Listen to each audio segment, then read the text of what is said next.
Non ho mai pensato che la mafia al nord esistesse.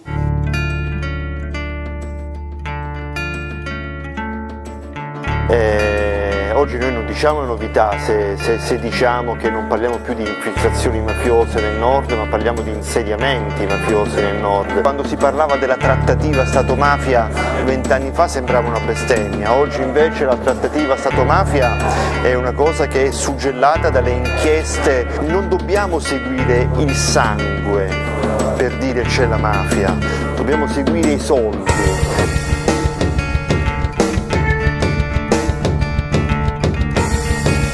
Sono arrivati i capitali sono stati riciclati e per riciclare questi capitali di sicuro i mafiosi si avvalgono di mediatori.